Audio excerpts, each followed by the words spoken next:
Hey everyone, welcome back to Corporate Decoder. Today, ESN just filed its Q2 2026 report, and I'm seeing some interesting trends in their mortgage insurance business. Quick note, this is not financial advice, just my take on public filings for educational purposes. The company saw its profits dip slightly compared to last year, but their investment income is showing growth, which is key for insurance companies. Alright, let's dive into Essent Group Ltd, their quarterly report for the period ending the 30th of June 2026. Essent is a company that provides mortgage insurance and reinsurance. Think of them as a safety net for lenders when people buy homes with a small down payment. Looking at their balance sheet, which is like a snapshot of what the company owns and owes, total assets are up to about $7.6 billion. What is interesting here is their investments. They have over $6 billion in investments, mostly fixed income securities like bonds. This is crucial because the income from these investments helps them pay out claims and also adds to their profits. Now let's check out the income statement. For the second quarter of 2026, their net income was about $190 million. This is a bit lower than the $195 million they reported for the same quarter in 2025. But their net premiums earned, which is the money they make from selling insurance policies, went up to about $277 million. Their net investment income also saw a nice bump, reaching over $61 million. This increase in investment income is likely due to higher interest rates, which is a good thing for companies like Essent. They wrote a lot more new insurance policies this quarter, with net premiums written at around $307 million, up from $241 million last year. This shows their core business of insuring new mortgages is growing. However, they did have to set aside more money for potential losses. The provision for losses and loss adjustment expenses, which is basically money reserved for future claims, jumped significantly to about $49 million compared to $17 million last year. This is likely due to their reinsurance segment taking on more risk, as we'll see later. Looking at stockholders' equity, it dipped slightly to about $5.7 billion. This is mainly because the company has been actively buying back its own shares, which reduces the amount of equity. They also paid out dividends. When we look at cash flow, the cash generated from their main business operations was about $389 million for the first half of the year. This is down a bit from last year, but still shows they are generating good cash from their core activities. Digging deeper into their investments, which are a huge part of their business, they hold over $6 billion in investments available for sale.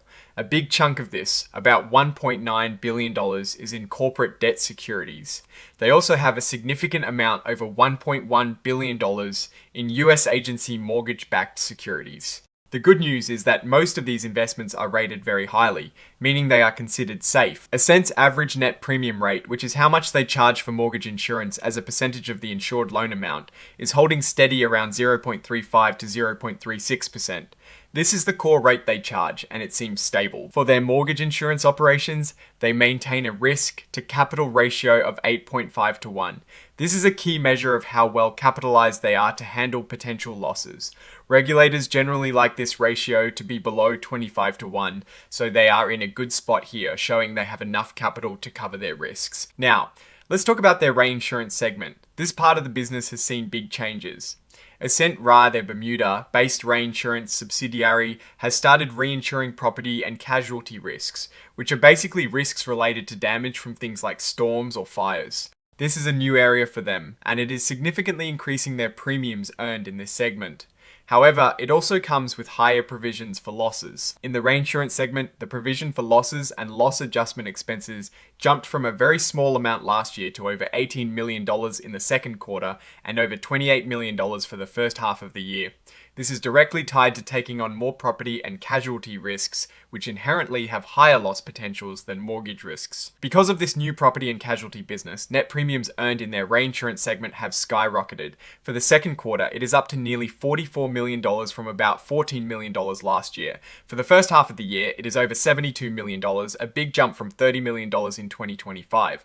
This shows a strategic expansion into new lines of business. With this expansion, their expenses in the reinsurance segment have also gone up, particularly acquisition costs and other operating expenses as they build out this new business line. Looking at their reinsurance agreements, they have several quota share agreements, which means they share a percentage of premiums and risks with other companies. For example, their QSR negative 2026 agreement covers 25% of premiums for policies written in 2026. This shows they are actively managing their risk by spreading it out. They also use excess of loss reinsurance, which protects them against very large claims. The total amount of reinsurance in force for these agreements is massive, over $42 billion in risk in force. This is a common strategy in the insurance industry to manage catastrophic risk. In their corporate and other segment, which includes their title insurance business, net premiums earned have also increased, showing growth in that area too. On the tax front, their income tax expense increased. This is partly because of estimated withholding taxes on intercompany dividends and also because of gains recognized during the period. Back to their main mortgage insurance business, the number of loans in default has increased. As of the 30th of June 2026, they had over 20,000 loans in default. The average reserve per default also went up, which means they are setting aside more money for each defaulting loan. This is likely due to the aging of the loan portfolio and potentially the impact of higher interest rates making it harder for borrowers to catch up on payments. Overall, while net income dips slightly for the quarter and year to date compared to 2025, the company is still highly profitable. The growth in their investment income and the expansion into property and casualty reinsurance are key strategic moves. The increase in losses in the reinsurance segment is a direct consequence of this expansion, which is to be expected. So, what does this all mean for Essent Group Ltd looking forward? They are clearly expanding their reinsurance business into property and casualty, which is a higher risk but potentially higher reward area. Their core mortgage insurance business remains solid with growing premiums, but the increase in defaults and loss provisions are something to watch. The higher interest rates are a double-edged sword for them. They boost investment income but can also put pressure on borrowers, leading to more defaults. The main risk I am watching is how well they manage the integration and profitability of their new property and casualty reinsurance business, if they can effectively manage those higher risk and loss potentials. This diversification could be very positive. Oh, and the research tools I actually use are linked in the description. They help keep this channel going. That is my take. Stay decoded. Like, comment, and subscribe for more. Join our Discord for community discussion.